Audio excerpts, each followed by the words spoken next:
साथीहरू नमस्कार। म आज यहाँहरूको बिचमा एउटा बडो विशेष महत्त्वपूर्ण कहानी यहाँहरूको बिचमा भन्न चाहन्छु। कृपया यसलाई चाहिँ धैर्य गरेर सुनिदिनु होला है साथीहरू। 4 जना साथी थिए है। 4 जना साथी चाहिँ ती 4 जना साथी पूर्ण रूपमा चण्डाल के। चारैवटा कामै नलाग्ने किसिमका साथीहरू, तिनीहरूको दोस्ती थियो। ती जहिले पनि के गर्थे भने लफङ्गा भएर हिँड्ने, काम छैन, त्यस्तै गरेर तिनीहरू चाहिँ दिन बिताइरहेका थिए। अब एक दिन के भएछ भने ती लफङ्गाहरूको बिचमा चाहिँ ती साथीहरूको सल्लाह गरेछन् उनीहरूले। साथीहरू यार, हामी त यार लफङ्गा भएर हिँड्यौँ, हामीलाई सबले होच्याइरहेछन्, गिज्याइरहेछन्, हामीले अब केही गर्नुपर्छ भनेर चाहिँ एकजना लफङ्गाले चाहिँ भनेछ त्यहाँ। अनि अरू 3टा साथीहरूलाई के गर्ने त,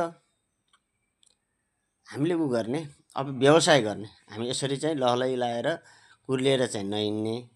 साथीहरू अन्तसम्म सुन्नु होला है, तपाईँहरूको माइन्ड फ्रेस हुनेवाला छ यो। अनि व्यवसाय गर्ने भनेर सल्लाह गरेछन्। व्यवसाय के गर्ने, व्यापार गर्ने अब मजाले भनेर चाहिँ भनेछन्।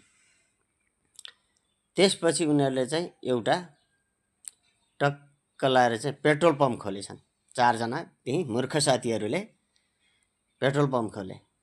त पेट्रोल पम्प खोलिसकेपछि उनीहरूले के गरे भने पेट्रोल पम्प 2 तला माथि खोले। 2 तला माथि, चारैजनाले 2 तला माथि यहाँ पेट्रोल पाइन्छ भनेर चाहिँ चट्ट लेखे। अनि हेर्नुहोस् है, त्यो साथी बडो रहर लाग्दो कुरा छ, हाँसो लाग्दो कुरा छ। अब 4 तला माथि 2 तला माथि पेट्रोल पम्प खोलेपछि त्यो पेट्रोल पम्प चल्छ त?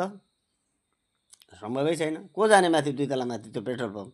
त्यो चलेन। हेर्नुहोस् है, अब के गर्ने यार, यो त भएन।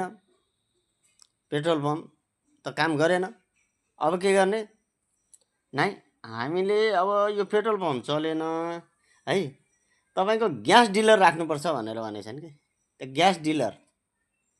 ग्यास डिलर राख्ने, अब ग्यासबाट चाहिँ हामीलाई फाइदा हुन्छ भनेर चाहिँ राखेछन्। जुन पहिलो त्यो ठाउँमा जहाँ पेट्रोल पम्प खोलेका थिए त्यहाँ चाहिँ ग्यास डिलर उनीहरूले खोले।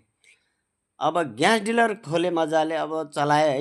अब ग्यास डिलर पनि चलेन, किनभने त्यो ग्यास डिलर किन चलाएको थिएन भने त्यो बाहिर पेट्रोल पम्पको बोर्ड नै पेट्रोल पम्पको थियो। दोकानभित्र ग्यास डिलर, ग्यास बिक्री केन्द्र खोलेका थिए, ग्यास बेच्थे उनीहरूले, तर चाहिँ बाहिर बोर्ड